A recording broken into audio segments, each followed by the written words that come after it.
Sa gitna ng walang katapusang ingay ng lungsod ng Maynila, kung saan ang mga neon lights ay sumasayaw na parang mga multong walang katahimikan, namumuhay si Ramon Salazar sa isang mundo na puno ng amoy ng uling at pawis. 35 taong gulang na siya, ngunit ang kanyang mga mata, mga itim na butil na parang laging naghihintay ng paglubog ng araw, ay naglalahad ng isang buhay na mas matanda pa kaysa sa kanyang edad. Lumaki siya sa isang maliit na baryo sa probinsya ng Quezon, kung saan ang mga palay ay nagwawatas sa bawat ani, ngunit ang gutom ay laging nananatili. Mahirap na pamilya ang kanila. Ang ama, isang magsasakang laging lasing sa tuba pagkatapos ng mahabang araw sa bukid. At ang ina, na ang ngiti ay mas matamis kaysa sa ani ng kapirasong lupa nila. Ngunit lahat ng iyon ay naging alaala na lamang ngayon. 5 taon na ang nakalipas nang mamatay ang kanyang ina sa kanser ng dibdib. Ramon, anak, huwag kang mag-alala, magiging matatag ka. Ang mga huling salitang iyon ang nag-echo pa rin sa kanyang isip, habang sinusulat niya ang kanyang pangalan sa hospital bills na hindi pa nababayaran. Nag-iisa na siya sa Manila. Walang magulang, walang asawa, walang anak. Lamang ang lumang bahay na inupahan sa Barrio San Isidro. Isang maduming sulok ng sampalok kung saan ang mga pader ay puno ng graffiti at ang mga kanal ay laging umaapaw sa tag-ulan. Ang utang mula sa pagpapagamot ng ina ay parang bigat na nakasabit sa kanyang leeg, humigit kumulang 200,000 na nagmumula sa mga nagpapautang na laging nagbabanta ng dagdag na tubo.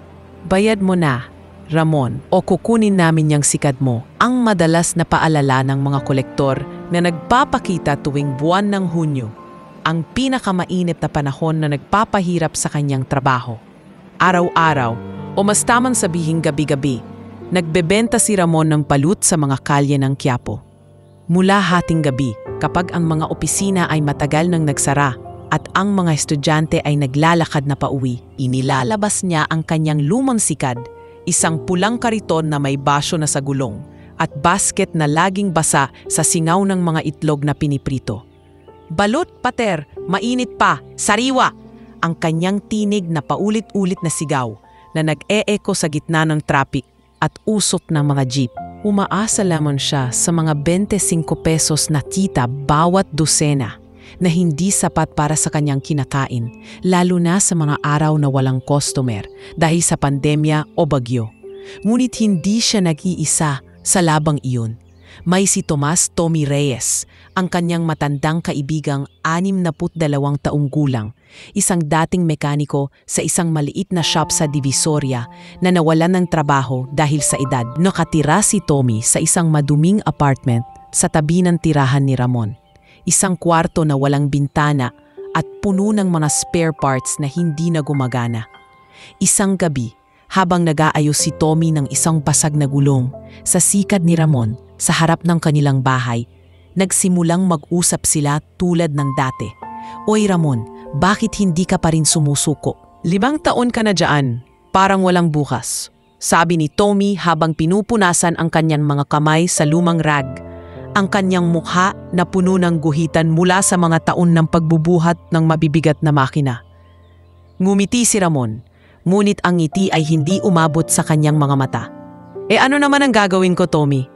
Wala akong diploma, wala akong koneksyon, at saka, ikaw din, hindi ka ba sumusuko? Nag-aayos ka pa rin ng mga bagay na hindi mo na kaya. Inabot niya ang isang balud sa kaibigan, na agad na kinagat nito ang balat. Totoo yan. Tumawa si Tommy ng mahina, ang tunog na parang lumang makina na nag-uugnay. Pero ako, matanda na. Ikaw, bata pa, pwede ka pang mag-aral ulit o maghanap ng trabahong hindi panggabi. Yung engineering mo dati, hindi ba? Umiling si Ramon, ang alaala ng kanyang nakalipas na buhay na biglang sumabog sa kanyang isip. Hindi niya sinasabing mabilis, ngunit ang katotohanan ay hindi niya malimutan. Scholar siya sa Kolehiyo ng Engineering sa University of Santo Tomas, isang propesyon na nangangarap siyang maging tulay sa isang mas mabuting buhay. Top 5 sa klase ko, bulong niya sa sarili minsan, habang naglalakad pa uwi. Ngunit lahat ng iyon ay nabago ng bigla ang pagkamatay ng kanyang ama sa isang aksidente sa bukid, natapilok sa isang madulas na bangin habang nag-aani ng palay, walang helmet o proteksyon. Paano na ang mga bata? Sino ang magpakain sa kanila? Ang tanong ng kanyang ina sa libingan na nagpilit sa kanya na iwan ang paaralan at magtrabaho sa Manila. Nagbenta siya ng gulay sa palengke, naghugas ng sasakyan hanggang sa naging balut vendor. Ang trabahong hindi niya pinangarap, ngunit ang tanging bagay na kaya niyang hawakan. Sa kabila ng lahat ng paghihirap na iyon, may mga sandali na nagbibigay ng liwanag sa madilim niyang gabi. Tulad ng simpleng gabi-gabing pag-uusap kasama si Aling Nena, isang 60 taong gulang na tindera ng prutas sa kanto ng San Isidro. Si Aling Nena o Nena de la Cruz sa kanyang tunay na pangalan ay naging inang pantawid sa kanya mula nang dumating siya sa lungsod. Walang anak ang matanda at ang asawa nito ay namatay sa stroke 3 taon na ang nakalipas.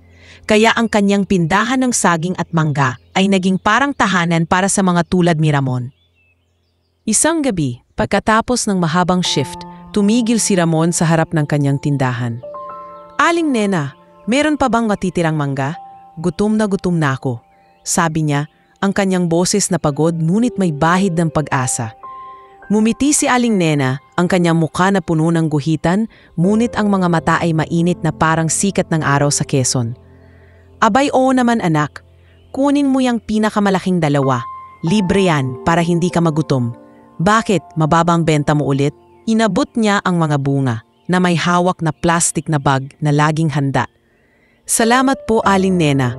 Oo, konti lang. May ulan na pa kahit tag-init. Pero sige, bukas maganda na ulit," sagot ni Ramon, habang umiinom ng tubig mula sa kanyang boteng plastic. Nagsimula silang magkwentuhan.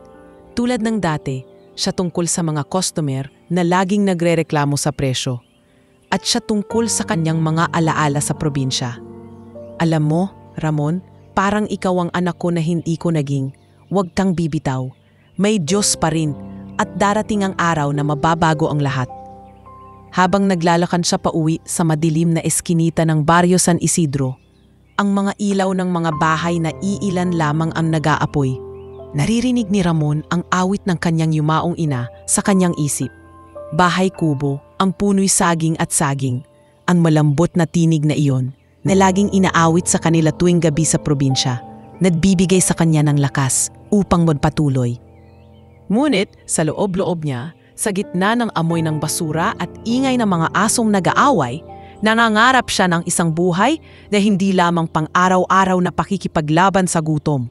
Isang buhay kung saan maari niyang gamitin ang kanyang utak, hindi lamang ang kanyang mga kamay. Someday, bulong niya sa hangin, habang ang mga bituin sa itaas ay bahagyang natatago ng usok ng lungsod. Ngunit hindi niya alam na ang someday na iyon ay mas malapit na kaysa sa kanyang inaakala, na darating sa anyo ng isang gabi na puno ng ulan at panganib. Para sa ngayon, sapat na ang hakbang na iisa pa, patungo sa kanyang lumang kama na puno ng pangarap na hindi pa natutupad. 2 taon na ang lumipas mula ng unang humakbang si Ramon sa mga siksik na kalye ng Maynila na may dalang lamang ang lumang supot ng damit at ang pangarap na hindi pa natutupad. Ngayon, sa ika-15 ng Hunyo, ang tag-init ay hindi lamang init ng panahon kundi parang apoy na kumukonsume ng bawat sandali ng kanyang buhay. Ang hangin sa Recto Avenue ay mainit at matigas, puno ng usok mula sa mga jeep at tricycle na nagbabanggaan sa traffic. Habang ang araw ay hindi pa man lumulubog, ay nagiiwan na ng pawis na dumadaloy sa kanyang likod tulad ng ilog ng pagsisisi. Nagbebenta siya ng balut sa gitna ng lahat ng iyon. Ang kanyang sikad na nakatayo sa tabi ng isang lumang billboard na nag-aanunsyo ng mga kulihiyong hindi niya na narating. "Balut, mainit na balut, 5 piso lang." Ang kanyang sigaw na paulit-ulit, ngunit ang mga tao ay nagmamadali, ang kanilang mga mukha na parang mga estranghero na hindi nakakakita sa kanya. Habang ang araw ay patuloy na nagbabaga, ang gulong ng kanyang sikad ay sumabit muli, ang ikatlong beses sa linggong ito. "Pesteng init na to," bulong ni Ramon sa sarili, habang sinubukan niyang itulak ang kariton palayo sa gitna ng daan. Doon dumating si Tomas, ang kanyang matatag na kaibigan, na nagdadala ng kanyang toolkit na laging handa. 64 na taong gulang na si Tommy ngayon, ngunit ang kanyang mga kamay ay matibay pa rin, puno ng mga sugat mula sa mga taon ng pag-ayos ng mga makina na hindi na gumagana. Ano na naman to, Ramon? Parang hindi ka matuto. Bakit hindi ka bumili ng bagong gulong? May kita ka naman, sabi ni Tommy habang lumuluhod sa semento, ang kanyang salamin na matanda na nakapatong sa dulo ng ilong. Tommy, saan galing ang pera? Yung utang pa nga ng nanay ko hindi pa tapos. Sige na, ayusin mo na lang. Sagot ni Ramon na nagbibigay ng isang baso ng malamig na tubig mula sa kanyang cooler. Nagsimula si Tommy sa pag-aayos, ang mga kanyang daliri na mabilis na nag-uugnay ng mga wire at bolt. Habang ang traffic sa paligid nila ay nagiging symphony ng mga busina at sigaw. Sa gitna ng paghihirap na iyon, may liwanag na dumating, si Liza Mendoza, ang 28 anyos na nurse na naging regular na customer niya sa mga nakaraang buwan. Si Liza ay isang payat na babaeng may mahabang buhok na nakatali sa isang mahigpit na ponytail, ang kanyang uniforme na laging may bahid ng dugo o gamot mula sa ospital. Ngayong gabi, tumigil siya sa harap ng sikad, ang kanyang mukha na pagod ngunit may ngiti na nagpapainit sa init ng tag-araw. Isang balut ulit, Kuya Ramon, at pwede bang dagdagan ng itlog na maalap? Gutom na ako pagkatapos ng shift, sabi ni Liza habang inilalabas ang kanyang wallet mula sa kanyang bag na puno ng mga medical na chart. Inabot ni Ramon ang pagkain at habang kumakain siya, nagsimulang magkwentuhan sila tulad ng dati. Alam mo, Kuya, kahit gaano kahirap sa ospital, yung mga pasyenteng hindi na makalakad, yung mga bata na may sakit na hindi ko maipaliwanag, nawawala ang lahat kapag nakikita ko si Andres. Yung kapatid ko, yung may Down syndrome, siya ang dahilan kung bakit nagiging nurse ako para sa kanya, para makapagpaaral siya ng maayos kahit na hindi madali. Tumamo si Ramon, ang kanyang puso na biglang lumambot sa kwento. Matapang ka, Liza. Ako wala akong ganong dahilan. Puro survival lang. Pero nakakatuwa isipin na may mga tulad mo na nagpapatuloy para sa iba. Nagbigay ito ng taunting saya sa kanyang mapag-isa niyang gabi. Isang sandali ng koneksyon sa gitna ng mga estrangherong mukha. Si Liza ay naging tulay sa mundo ng iba na nagkukwento tungkol sa kanyang mga shift sa Philippine General Hospital, sa mga doktor na laging nagmamadali at sa kanyang pangarap na magkaroon ng sariling klinik para sa mga bata tulad ni Andres. Sana magkaroon ka rin ng ikaw na dahilan, Kuya. Hindi lang balut ang buhay mo, sabi niya bago umalis, ang kanyang ngiti na nagiiwan ng init na hindi mula sa araw. Habang nagpapatuloy ang gabi at ang mga ilaw ng mga tindahan ay nagsisimulang magningning, biglang dumating si Mang Rudy, si Rodolfo Rudy Pineda, isang matandang driver ng jeep na 59 na taong gulang na dating tropa ng ama ni Ramon sa mga araw ng pag-aani sa Quezon. Si Mang Rudy ay isang matangkad na lalaki na may bigat ng mga taon sa kanyang balikat. Ang kanyang uniforme na laging may patch mula sa kanyang jeep na pinangalanan niyang Isadora pagkatapos ng kanyang yumaong asawa. Tumigil siya sa gilid ng kalsada pagkatapos ng kanyang huling biyahe na may dalang isang bote ng San Miguel na malamig pa mula sa convenience store. Ramon, ikaw pala dyan. Parang hindi ka tumatanda ah. Parang kagabi lang tayo naglalaro ng tumbang preso sa baryo. Sigaw niya habang lumalapit at inaabot ang bote. Mang Rudy, oo nga, parang kailan lang. Ano, tapos na ang biyahe? Upo ka muna, anyaya ni Ramon habang nagbabahagi sila ng beer sa gilid ng kalsada. Ang traffic na unti-unting humuhupa. Nagsimula si Mang Rudy sa kanyang payo, ang boses na malalim at puno ng karanasan. Anak, ingat ka rito sa Maynila. Maraming masamang elemento, mga pulis na hindi matapat, mga magnanakaw na naghihintay sa dilim. Yung ama mo, si tatay mo, lagi niyang sinasabi, Rudy, protektahan mo ang mga bata. Kaya heto ako, nagbibigay ng paalala. Huwag kang mag-isa masyado, ha? Kung may problema, tawagan mo ako. Jeep ko ang gamit mo, libre. Salamat Mang Rudy. Oo, ingat na ingat talaga. Yung mga kwento mo dati, parang aral na sa akin. Sagot ni Ramon habang umiinom sila at nagkukwentuhan tungkol sa mga araw sa probinsya. Ang mga pista, ang mga awit sa ilalim ng puno ng mangga. Ngunit habang nagmumuni-muni si Ramon tungkol sa kanyang nawalang pagkakataon sa engineering, sa mga blueprint na hindi na natapos at sa degree na naiwan sa drawer, ang kanyang tingin ay napunta sa isang madilim na alley sa kabila ng avenue. Doon, sa gitna ng anino ng mga gusaling lumang-luma, nakita niya ang isang babaeng naglalakad ng mag-isa. Hindi niya makita ang mukha nito ng maayos. Lamang ang mahabang buhok na sumasayaw sa hangin at ang hakbang na parang hinila ng bigat ng mundo. Biglang dumaloy ang alaala sa kanya, ang kanyang ina na nag-iisa rin sa mga gabi ng pagtatrabaho sa palengke ng Quezon. Hawak ang basket ng gulay habang ang mga anak ay natutulog sa bahay. "Nanay, bakit ka nag-iisa?" Ang tanong na hindi niya na nasambit, ngunit ang sakit ay nananatili, parang sugat na hindi gumagaling. Habang nagpapatuloy ang gabi, ang mga tindera tulad ni Aling Nena ay nagsisimulang magsara ng kanilang tindahan at si Lisa ay matagal nang umuwi. Nagsisimula si Ramon na mag-alala para sa mga estrangherong iyon. Hindi lamang sa babaeng iyon, kundi sa lahat ng mukha na dumadaan sa kanyang buhay tulad ng mga ulap sa mainit na langit. "Bakit ba ako nag-aalala? Hindi naman sila kilala ko." Bulong niya kay Tommy na matapos ayusin ang gulong ay nagpaalam na pauwi. Ngunit sa loob-loob niya, may kirot ng empatiya na hindi niya maipaliwanag. Isang damdamin na parang hudyat ng hindi pa natutuklas ang landas. Hindi niya alam na ang gabing iyon, sa gitna ng tag-init na nagpapahirap, ay magiging simula ng isang hindi inaasahang pagbabago. Na ang mga estrangherong iyon ay hindi man lamang masamukha sa karamihan, kundi mga susi sa kanyang kapalaran. Para sa ngayon, itinoon niya ang kanyang pansin sa huling ilang balut sa basket, habang ang mga bituin ay unti-unting lumalabas sa langit ng lungsod, nagbabanta ng mga kwentong hindi pa sinisimulan. Ang tag-init ay hindi lamang nag-iwan ng init sa hangin ng Recto Avenue. Ito ay nagdulot ng mga ulan na biglang bumabagsak na parang galit ng langit, na nagpapabaha sa mga kalye at nagiging sanhi ng mga eskinita na maging mga ilog ng putik.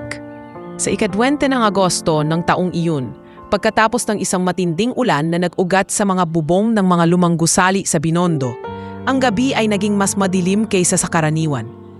Ang mga ilaw na mga tindahan ng inchik na pagkain ay bahagyang natatakpan ng mga ulap na hindi pa natatapos ang pag-iyak, at ang amoy ng basa na semento ay nakikipag-ugnayan sa singaw ng mga balot na basket ni Ramon.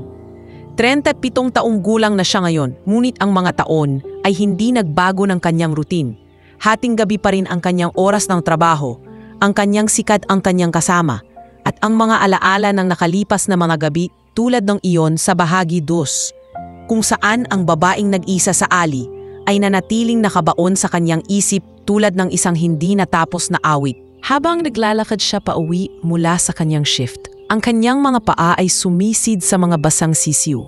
Hawak ang kanyang basket na may natitirang 5 balut na malamig na nasa ulan. Ang baryo San Isidro ay malayo pa, at ang Binondo, ang puso ng lungsod na puno ng mga lihim na ali at mga tindahan ng ginto, ay nagiging daan niya para sa shortcut. Biglang sa gitna ng isang madilim na sulok malapit sa isang lumang simbahan ng Binondo, narinig niya ang mga tunog.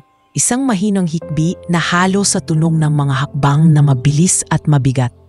Doon sa ilalim ng isang single na ilaw na nag-flicker, natagpuan niya si Isabela Bellavos. 32 taong gulang na si Bella, ngunit sa gabing iyon ang kanyang mukha, maputi at payat, na may mahabang buhok na basa at magulo, ay parang mukha ng isang batang nawala. Lasing na lasing siya, ang kanyang hakbang ay wala sa direksyon. Hawak ang isang handbag na luxury brand na hindi tugma sa maduming lupa. "Ano? Anong lugar to? Bakit walang tao?" Bulong niya sa hangin, ang kanyang tinig na mahina at naninginig. Habang sinusubukan niyang magtayo ng matatag, ngunit hindi siya mag-isa. Sinusundan siya ng 2 polis na kilala sa kanilang korupsyon sa lugar. Si Inspector Greco Vargas, Isang matabang lalaki na 45 taong gulang na may bigat ng kapangyarihan sa kanyang uniforme na laging may amoy ng sigarilyo. At si SPO1 Danilo Danlim, ang kanyang mas batang kasama na 39 na taong gulang na may ngiti na parang lobo na naghihintay ng bise. Si Greco ay kilala sa mga pagsisiyasat na hindi opisyal, mga gabi na nagiging mga sandali ng panloloko sa mga babaeng lasing o nawawala, na nagbibigay sa kanila ng pera o higit pa sa kapalit ng katahimikan. Miss, mukhang nawala ka ah. Tara, samahan ka namin sa himpilan. Para sa iyong kaligtasan, sabi ni Greco, ang kanyang boses na malambing ngunit puno ng panlilinlang.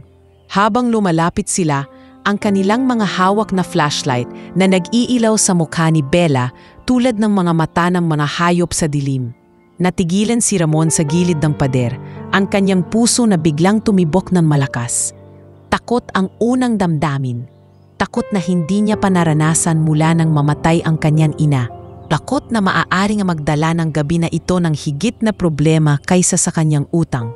Ngunit ang alaala ng kanyang ina na nag-iisa rin sa mga gabi ng paghihirap ay nagbigay sa kanya ng lakas.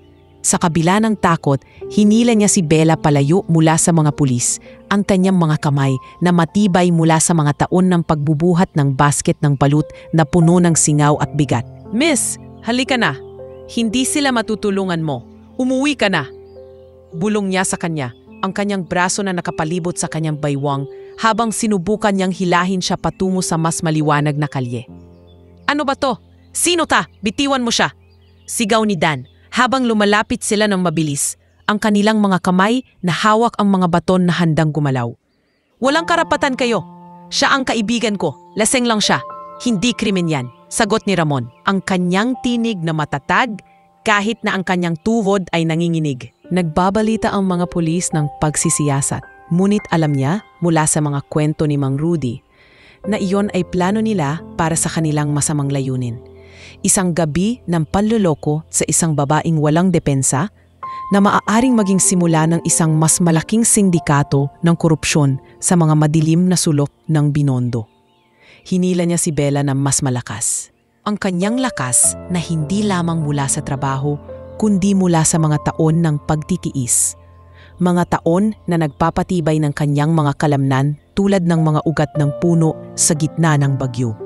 Tulong! May tumatawag ng tulong, sigaw niya ng malakas, na nagpapanggap na may ibang tao sa paligid, na nagbigay ng ilang segundo ng pag-aalinlangan sa mga pulis. Sa eksaktong sandaling iyon, dumating si Tomas sa eksena, nagmamaneho ng kanyang lumang pickup truck, isang Ford na 1980s model na may basag na salamin at engine na nag-uugnay tulad ng kanyang upo. Si Tommy ay hindi inaasahan doon. Nagmamaneho lamang siya pauwi mula sa isang gig ng pag-aayos ng sasakyan sa Divisoria.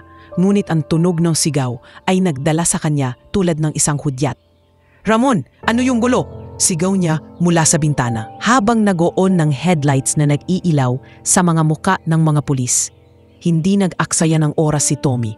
Bumaba siya ng mabilis at hinila ang mga basurang drum mula sa gilid ng alley. Mga metal na barrel na puno ng basura mula sa mga tindahan upang magbara sa daan. Huwag kayong lalapit, ito ang daan namin. Anya, ang kanyang tinig na matigas mula sa mga taon ng pagiging mekaniko sa mga matitigas na boss.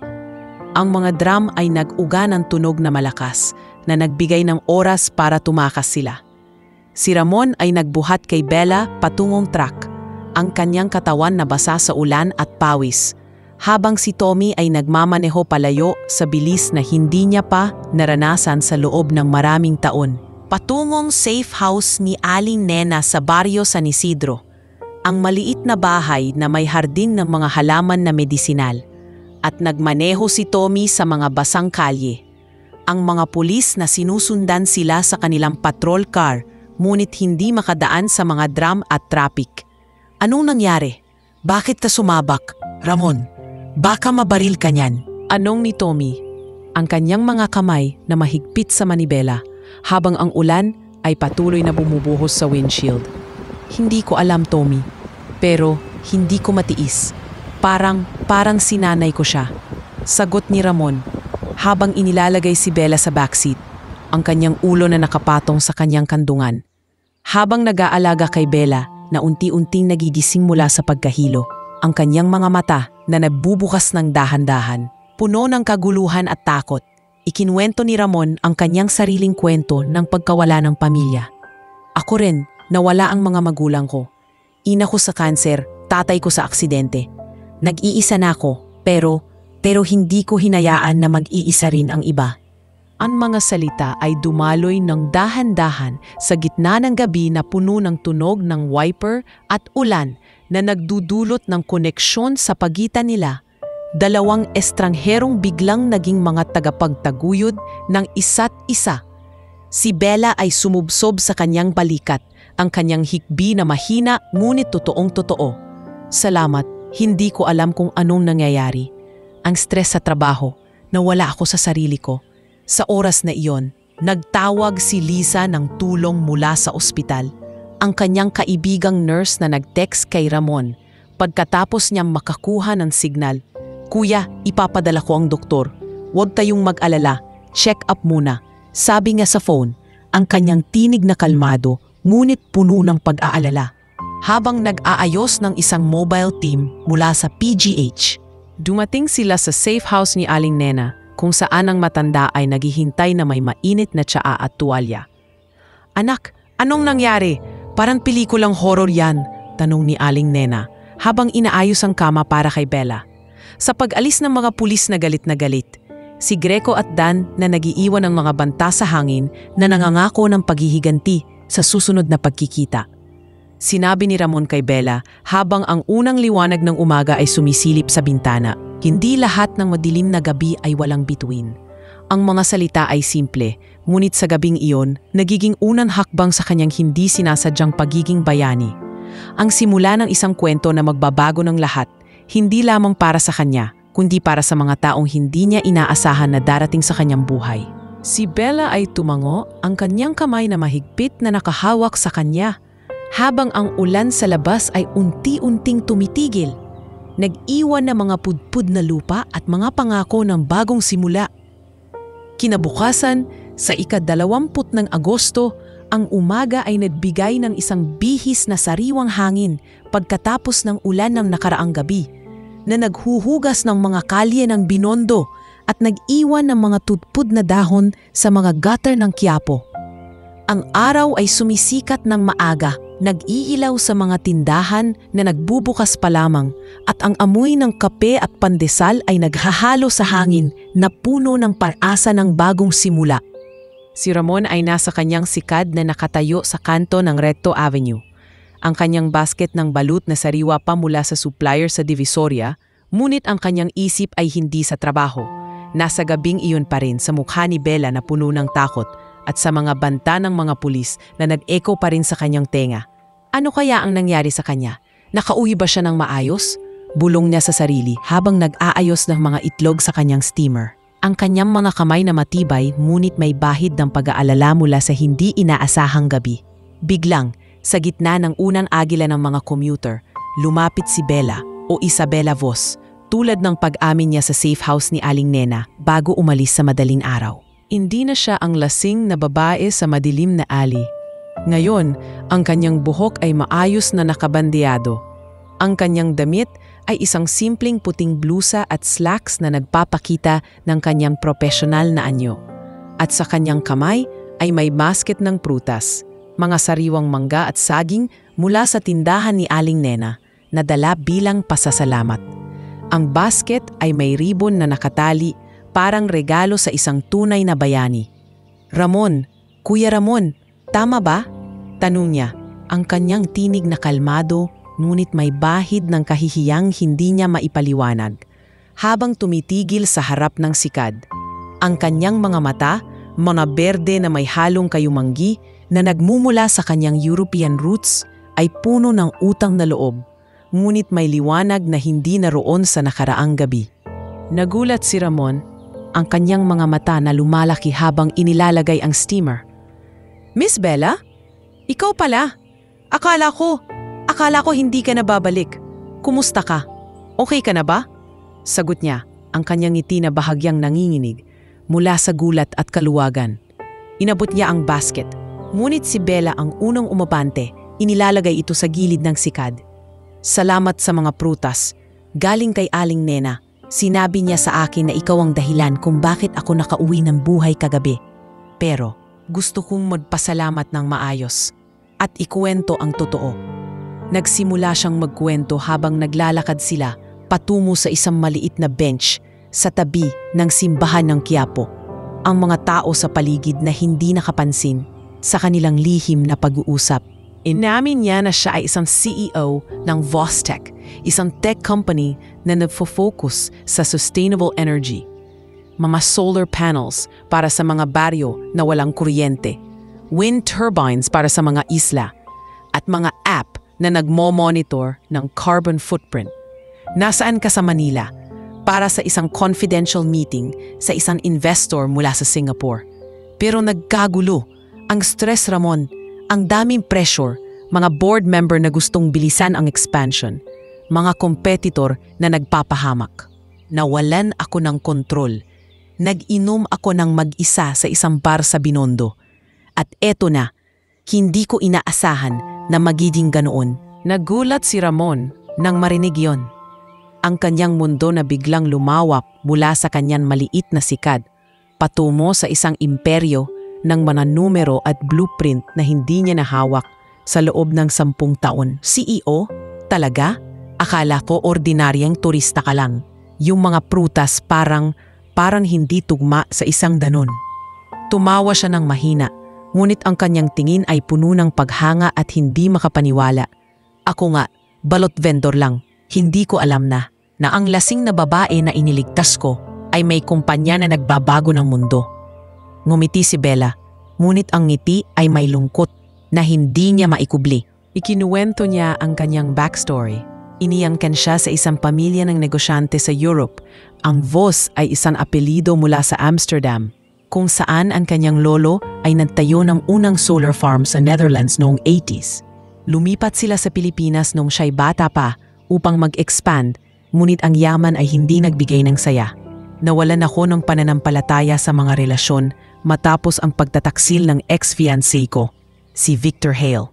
Ambisyosong lawyer siya, nagtatrabaho sa isang firm sa Makati. Akala ko siya ang isa.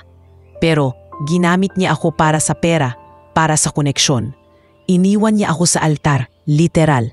Kaya ngayon, puro trabaho na lang. Walang oras para sa totoong tao. Ang kanyang tinig ay bumaba. Ang mga mata na nakatingin sa mga prutas sa basket, parang mga alaala na hindi niya maipakawala.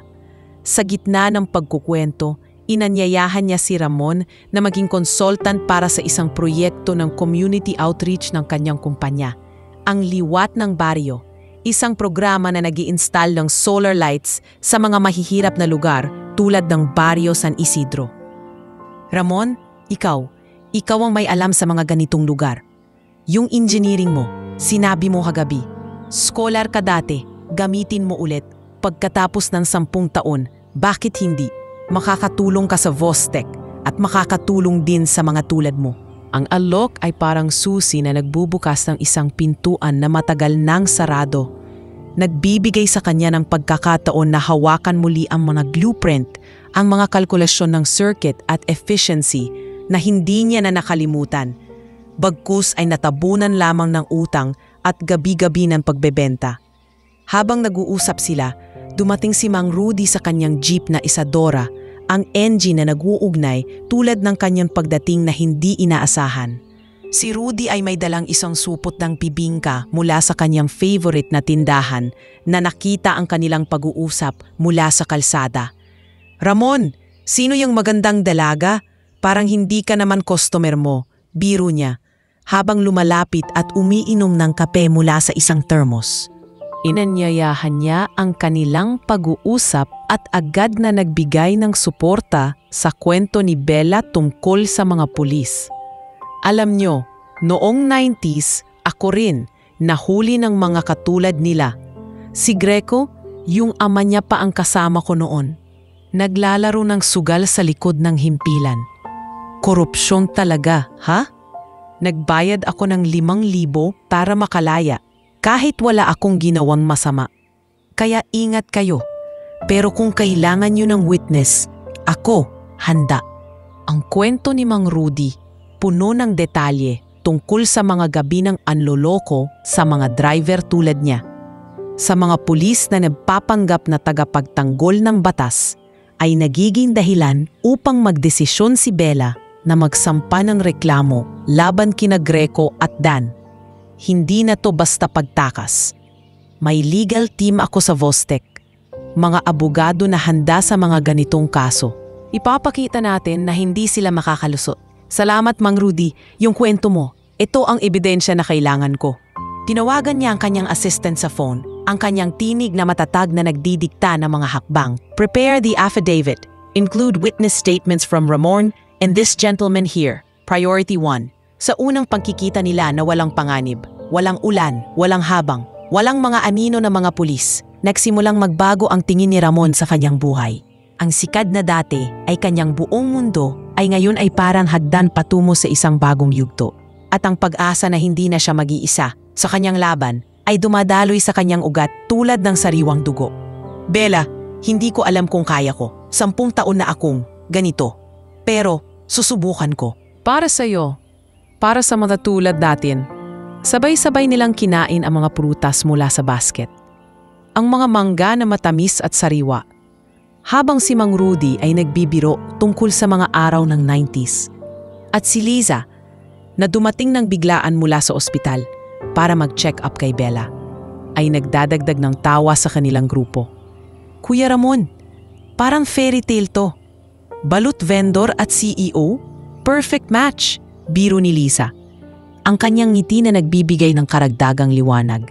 Habang ang araw ay tumataas at ang mga customer ni Ramon ay nagsisimulang dumating, ang pag-uusap ay nag-iwan ng isang palako sa hangin na ang nakalipas na gabi ng panganib ay hindi katapusan, kundi simula ng isang hinaharap na puno ng posibilidad. Si Ramon ay tumingin sa kanyang sikad ng ibang paraan, hindi na bilang bigat, kundi bilang tulay patungo sa mga pansarap na matagal lang natutulog.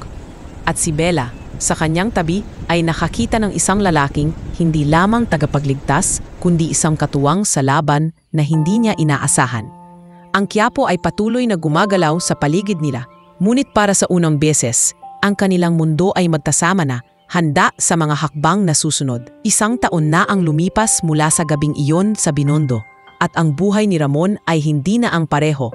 Ngayon, noong 2027, ang taong puno ng pagbabago at mga hamon na hindi inaasahan, naging full-time consultant na siya sa Vostek. Ang lumang sikad na dati niyang kasama ay nakatago na sa garahe ng kanyang bagong apartment sa Makati.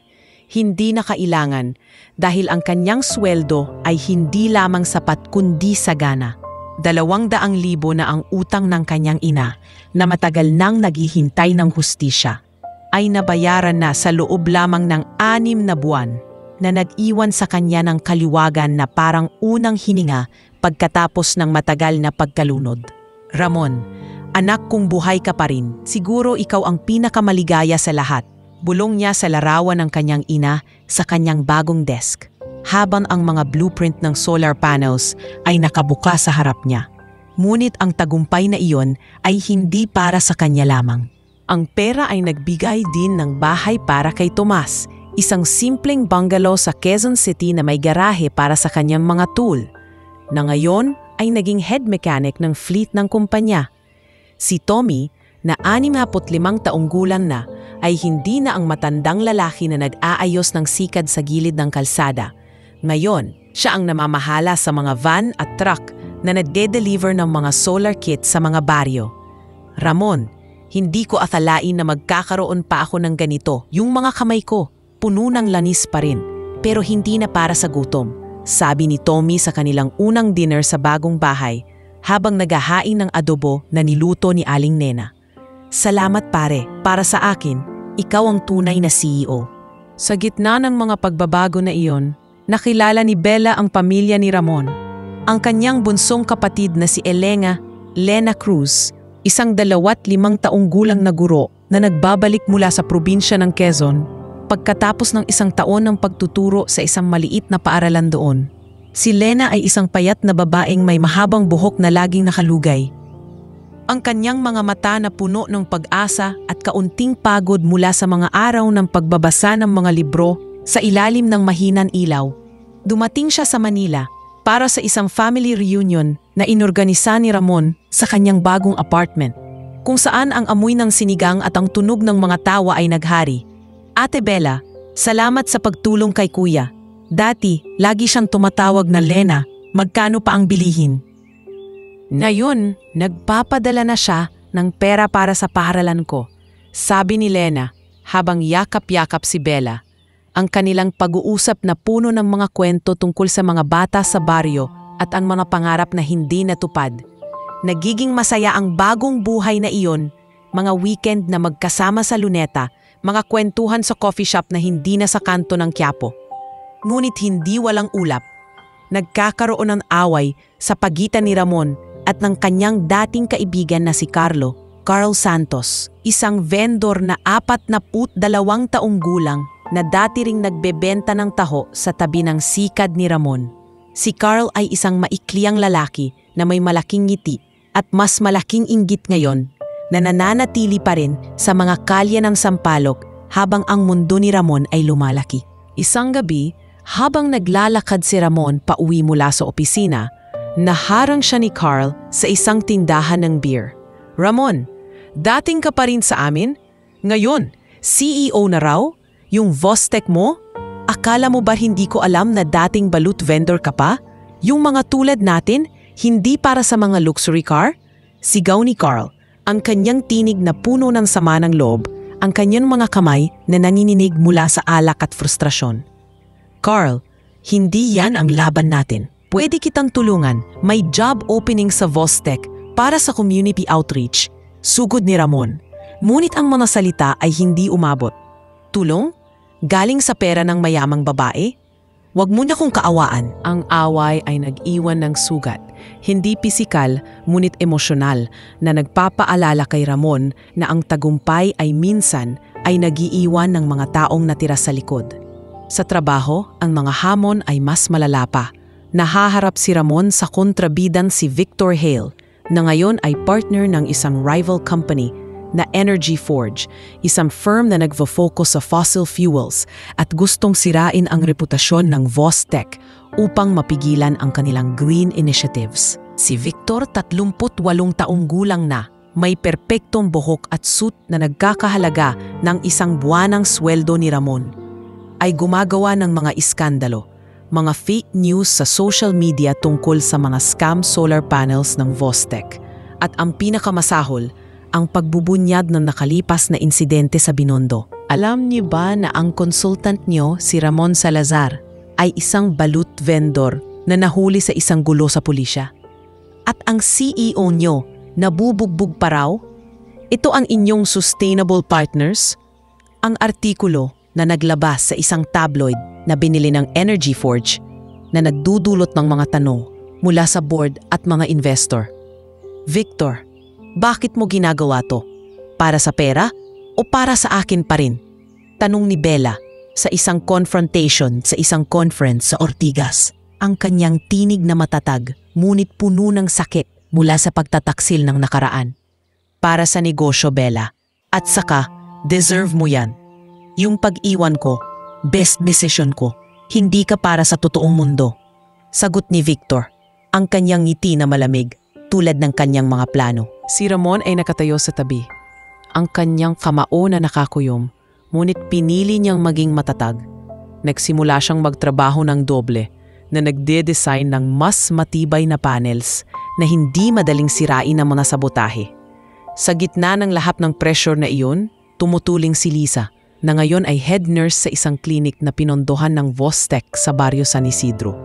Si Lisa, 31 taong gulang na, may uniforme na laging malinis at ngiti na hindi nawawala, ay nag-aalaga ng kalusugan ni Aling Nena na nahuli ng diabetes noong nakaraang Pasko.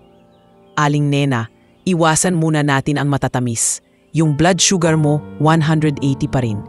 Paalala ni Lisa habang nagche-check ng pressure sa bahay ng matanda, ang kanyang mga kamay na marahang nag-a-adjust ng IV drip. Si Aling Nena ay umiiyak minsan, ang kanyang mga mata na puno ng takot sa sakit. Ngunit si Lisa ay nagiging mas malapit sa grupo, nagbibigay ng emosyonal na suporta sa gitna ng mga gabi ng pag-aalala. Ramon, Bella, kayo ang lakas ko, pero si Lisa parang anak ko na rin. Siya ang nagpapaalala na hindi tayo mag-iisa. Sabi ni Aling Nena sa isang dinner habang nagkukwentuhan sila tungkol sa mga tagumpay at sakit. Si Lisa ay nagiging tulay na nagdadala ng mga kwento mula sa klinik, mga pasyenteng natulingan ng solar-powered generators na nagbibigay ng lakas sa grupo tulad ng gamot sa sugat. Habang nagpo-propose si Bella ng isang malaking proyekto sa renewable energy para sa mga mahihirap na barangay, ang Araw ng Baryo, na mag-i-install ng 500 solar systems sa Quezon at Cavite na may budget na mahigit 100 milyon, nagsisimulang mahulog sa pag-ibig si Ramon sa kanya. Ang mga board meeting na magkasama, ang mga late-night revisions sa blueprints kung saan ang kanilang mga kamay ay magkadikit ng hindi sinasadya, ang mga tingin na nagtagal ng higit sa propesyonal, lahat ng iyon ay nagiging higit pa. Bella, ikaw ang nagbigay ng liwanag sa akin. Pero paano? Yung mundo mo, penthouse at private jets, yung akin, dati ay sikad at utang. Pag-amin ni Ramon isang gabi sa balcony ng opisina, habang ang mga ilaw ng Makati ay sumasayaw sa ibaba. Si Bella ay lumapit, ang kanyang kamay sa kanyang pisngi. Ramon, ang agwat na yan, ito ang tulay na ginawa natin. Hindi ako takot. Ikaw ba? Ngunit natatakot siya. Takot na ang pag-ibig na ito ay parang solar panel sa gitna ng bagyo. Maganda ngunit madaling masira ng mga hamon mula kay Victor, mula kay Carl, mula sa mundo na hindi pa handa sa kanilang kwento. Habang ang proyekto ay nagpapatuloy at ang grupo ay nagkakasama sa gitna ng mga away at tagumpay, ang puso ni Ramon ay naghihintay.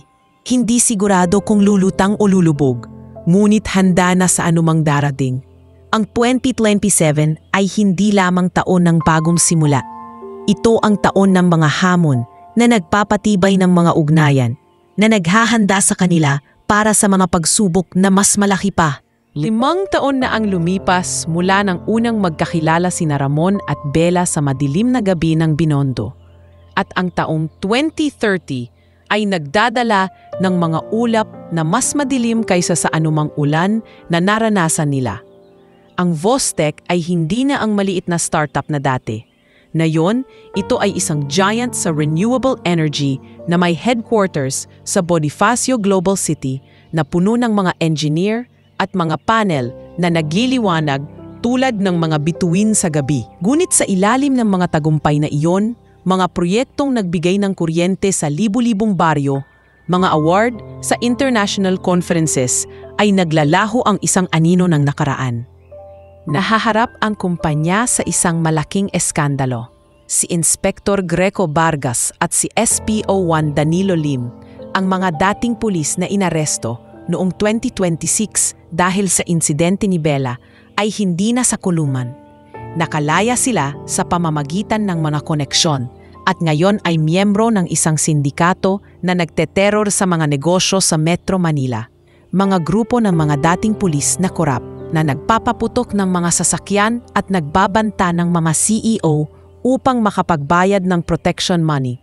Ang target nila ngayon ay si Bella at ang kanyang anti-corruption campaign, isang inisyatiba na nagpo-propose ng mga batas para sa transparency sa pulisya at negosyo.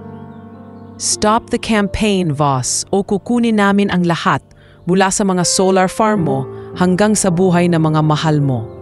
Ang mensahe na dumating sa phone ni Bella isang umaga sa opisina, na may attachment na larawan ng kanyang kotse na may basag na salamin at graffiti na traitor. Ang kanyang mukha ngayon ay mas matigas, may fine lines mula sa mga taon ng pressure, ay namutla habang binabasa ito sa harap ng kanyang team. Sino ang mga ito? Greco at Dan? Pagkatapos ng lahat, babalik sila, bulong niya sa sarili, ang kanyang kamay na nanginginig sa kanyang coffee mug. Ang sindikato na tinatawag na shadow badge ay lumalaki sa gitna ng mga pulis na hindi matanggal na gumagamit ng kanilang dating kapangyarihan upang mang-hold up ng mga kumpanyang tulad ng Vostek na tumutugon sa mga batas laban sa korupsyon. Si Ramon, na ngayon ay senior engineer na 42 taong gulang, ay nasa gitna ng kanyang pinakamalaking proyekto, ang disenyo ng isang solar-powered system para sa Barrio San Isidro, isang grid na magbibigay ng libreng kuryente sa mga bahay tulad ng dati niyang tira, na may mga smart meters na anti-theft. Ang kanyang desk sa engineering lab ay puno ng mga prototype, mga maliit na panels na nagliliwanag sa ilalim ng LED lights na nagpapaalala sa kanya ng kanyang simula bilang balut vendor. Ito ang legacy ko para kay nanay, para sa mga bata na hindi na magdadalamhati sa dilim. Sabi niya sa kanyang reflection sa computer screen habang nag-a-adjust ng calculations sa efficiency. Ngunit isang gabi, habang naglalakad siya pauwi mula sa lab patungong kanilang bahay sa Alabang, ang bahay na binili nila noong 2028, inatake siya ng grupo ni Victor Hale. Si Victor, na ngayon ay 53 taong gulang at head ng Energy Forge, ay nag-ali na sa sindikato upang protektahan ang kanyang fossil fuel interests. Sa madilim na parking lot ng BGC, 2 lalaki na may maskara ang lumapit. Hawak ang mga bats at isang knife.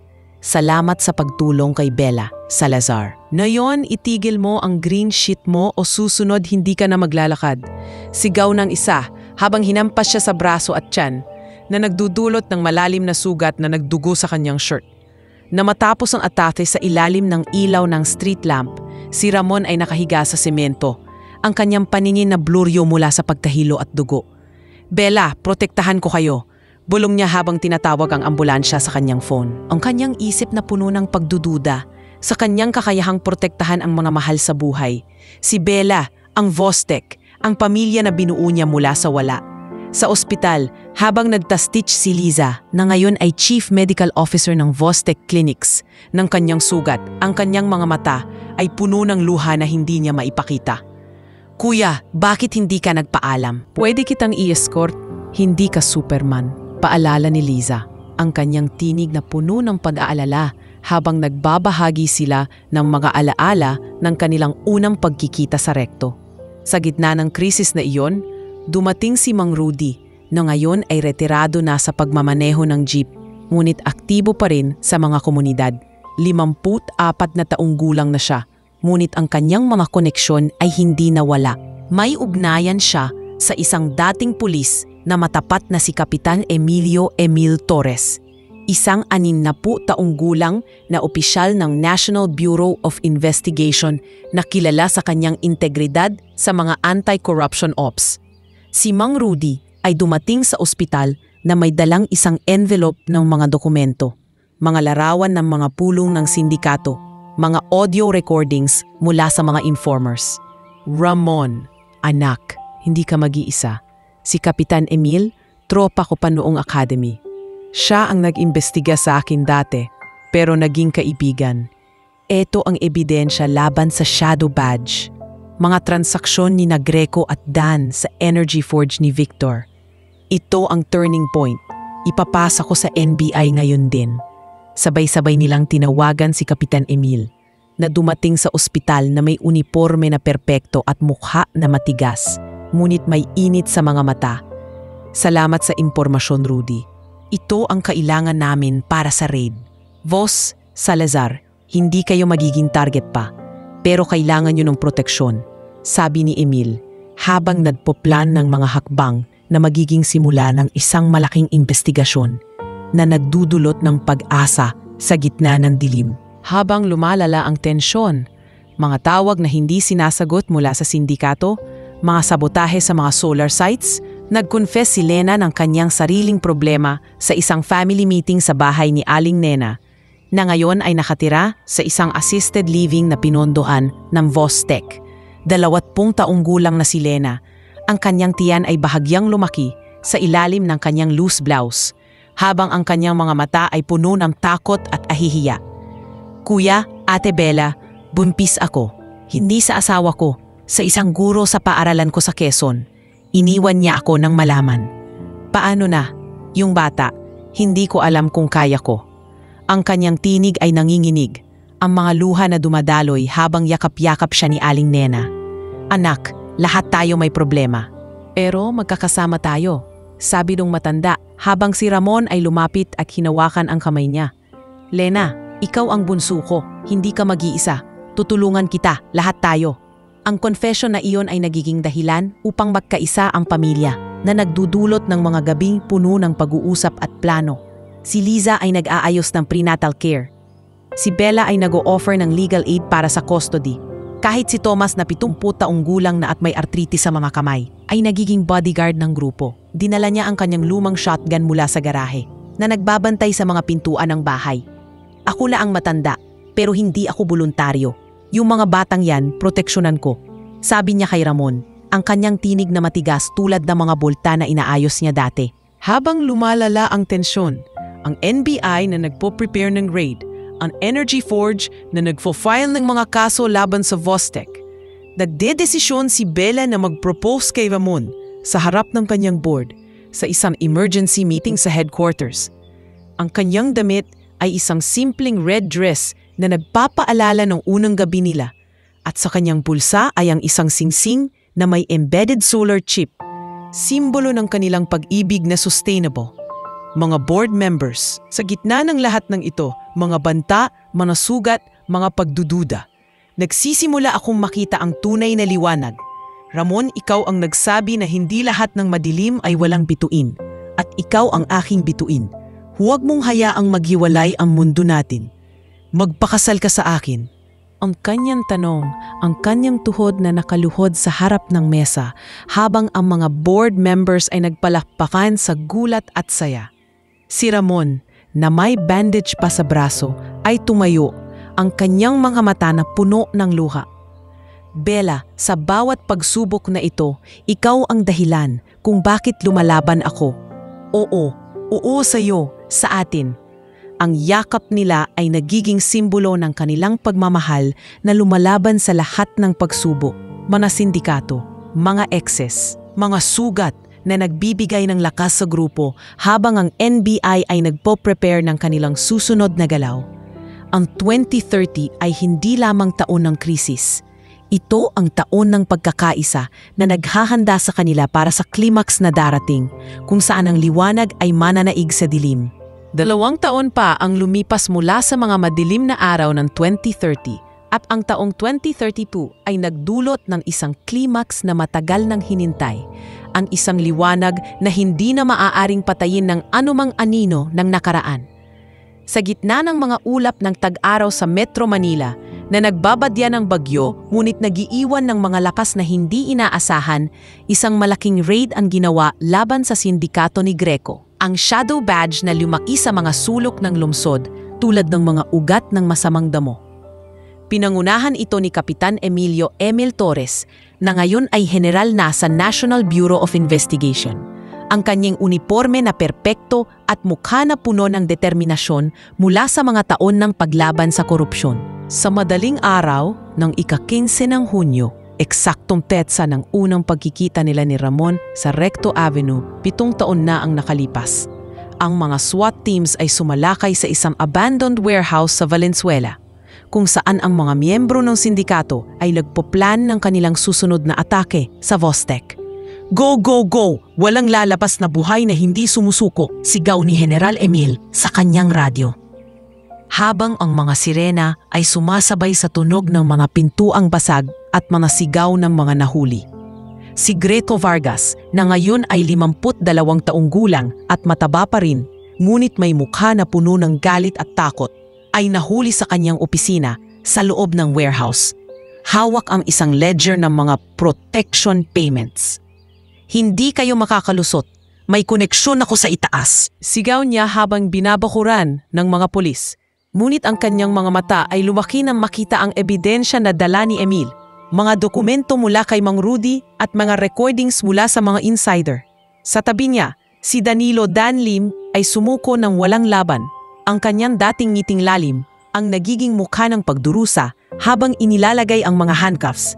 At sa pinakamalaking dagok, si Victor Hale, na ngayon ay 55 taong gulang, at nawalan na ng kanyang perpektong buhok dahil sa stress ng pagkatalo, ay nahuli sa isang backroom. Hawak ang isang phone na may plano ng sabotahe sa mga solar farms. Bella, sasabihin ko sa kanya na, namali ako, pulong niya sa mga pulis. Ngunit ang hustisya ay matindi. Pagkatapos ng 7 taon ng paghihintay, ng mga banta at sugat, ang pag-aresto sa kanila ay nagbigay ng kapayapaan na parang unang ulan pagkatapos ng tagtuyot. Salamat, General.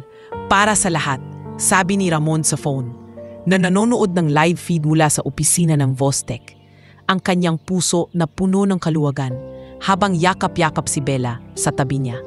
Sa gitna ng mga pagbabago na dinala ng raid, si Ramon, na ngayon ay co-CEO ng Vostek kasama si Bella, ay nag-oorganisa ng isang community center sa Quezon. Ang Salazar Legacy Center, isang modernong gusaling may solar-powered labs at classrooms na nagbibigay ng libreng edukasyon sa engineering para sa mga kabataan mula sa mga baryo tulad ng San Isidro. 47 taong gulang na si Ramon. Ang kanyang buhok ay may mga uban na, ngunit ang kanyang mga mata ay mas maliwanag kaysa kailanman habang nagpo-propose siya sa mga donor sa groundbreaking ceremony. Ito ay hindi lamang gusali. Ito ang pangarap ko na nawala noong nawala ang aking ama. Ang pagiging engineer na hindi ko nagawa para sa sarili ko. Ngayon, para sa mga bata na hindi na magiging balut vendor tulad ko, kundi mga builder ng kinabukasan. At para kay nanay ko, na laging nagsabi na ang liwanag ay darating sa mga handang maghintay. Ang center ay nagiging legacy ng kanyang ina na may isang plaque na may kanyang litrato at alaala na nagbibigay ng mga scholarship na nagpapalaki ng mga batang tulad ng dati niyang sarili.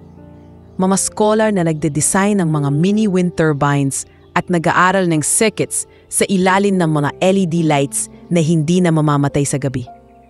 Ilang buwan pagkatapos ng raid, nagpakasal na sina Ramon at Bella sa isang simpleng seremonya sa Barrio San Isidro, sa parehong eskinita kung saan unang nagbebenta si Ramon ng balut. Ngunit ngayon ay may arch ng mga solar lights at bulaklak na mula sa hardin ni Aling Nena.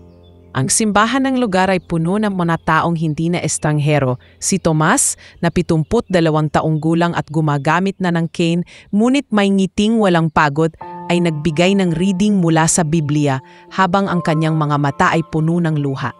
Ramon, mula sa sikad hanggang sa altar, ikaw ang patunay na ang Diyos ay may plano. Si Aling Nena, na 75 taong gulang at mas malakas na dahil sa health programs, ay naghain ng mga prutas at adobo. Ang kanyang pinig na puno ng pagmamalaki. Anak, parang pangarap to. Yung lasing na babae na iniligtas mo, ngayon asawa mo na. Si Lisa, na 37 taong gulang at may sariling clinic chain, ay ang maid of honor. Hawak ang bouquet habang nagbibiro. Kuya, sana hindi ka magbenta ng balut sa honeymoon. Si Mang Rudy, na 57 taong gulang at may bagong jeep na pinondohan ng Vostek, ay nag-drive ng mga bisita. Ang kanyang kwento ng 90s na nagiging toast sa reception. At si Lena, na 32 taong gulang na ngayon, ay dumating na may kanyang anak na si Milo. Isang 5 taong gulang na batang lalaki na may ngiting kasing ngiing kanyang ina. Hawak ang isang drawing ng engineer Tito Ramon na may solar car. Kuya, salamat sa lahat. Si Milo, gusto niyang maging tulad mo, sabi ni Lena habang yakap-yakap si Bella. Ang kanilang pag-asa na nagiging masaya ang lahat sa bagong buhay na puno ng tawa. Musika mula sa isang lokal na band at mga kwentong hindi na puno ng sakit kundi ng tagumpay. Habang ang seremonya ay nagpapatuloy, si Carl Santos na ngayon ay 47 taong gulang at nagbago ang puso pagkatapos ng 1 taon ng pagmumuni-muni at tulong mula kay Ramon ay naging manager ng center. Ang dating inggit na nagdudulot ng away sa kanila noong 2027 ay nagiging aral ng paglago. Sumama si Carl sa pag-oorganisa ng mga workshop na nagte-teach ng basic mechanics sa mga kabataan habang ang kanyang mga kwento ng mga gabi sa kalye ay nagiging inspirasyon. Ramon, pasensya na noon. Yung inggit ko dahil sa takot ko na maiwan. Ngayon, ako ang bahagi ng legacy mo, sabi niya sa wedding habang nagbibigay ng isang handmade toolbox bilang regalo. pagpatawad pare. Ito ang tunay na tagumpay. Sa kabilang banda, si Bella ay nagdo-donate ng milyon para sa health programs ni Liza. Mga mobile clinics na may solar-powered equipment na nag-aabot ng libreng check-up sa mga baryo, na nagpapalawak ng Liza's Light Initiative na nagsimula pa noong 2027 para sa mga aling nena ng mundo at para sa mga darating na Lena. Sabi ni Bella sa toast, ang kanyang singsing na kumikinan sa ilalim ng mga ilaw. Sa wakas, habang ang gabi ay lumalamlam at ang mga bisita ay unti-unting umuuwi, nataupo sina Ramon at Bella sa porch ng kanilang bahay sa Alabang. Ang bahay na may tanawin ng lungsod na nagliliwanag tulad ng mga solar panels na nilikha nila. Ang mga ilaw ng Makati at BGC na sumasayaw sa malayo na parang mga alaala ng kanilang paglalakbay. Ang hangin ay malamig at puno ng amoy ng mga bulaklak mula sa hardin. Habang ang kanilang mga kamay ay magkahawak, ang singsing sa daliri ni Bella na may solar chip na nagliliwanag ng bahagya. Bella, sa bawat balut na ibinenta ko sa mga madilim na gabi ng Quiapo, hindi ko alam na ito ang susi sa ating kwento. Mula sa gutom hanggang sa liwanag na ito, sabi ni Ramon, ang kanyang tinig na mahina ngunit puno ng pagmamahal, habang ang kanyang ulo ay nakapatong sa balikat niya. Tumango si Bella, ang kanyang mga mata na puno ng luha ng saya. At sa bawat meeting na nagulo ko dahil sa stress, hindi ko inaasahan na ikaw ang magiging aking tahanan. Walang hanggang tayo, Ramon. Sa bawat raid, sa bawat blueprint, sa bawat umaga, ang mga salita ay nagsisil ng kanilang walang hanggang pag-ibig at tagumpay, habang ang mga bituin sa itaas ay sumali sa mga ilaw ng lungsod. Nagpapatunay na ang mga kwento ng pag-asa ay hindi natatapos kundi patuloy na sumisikat.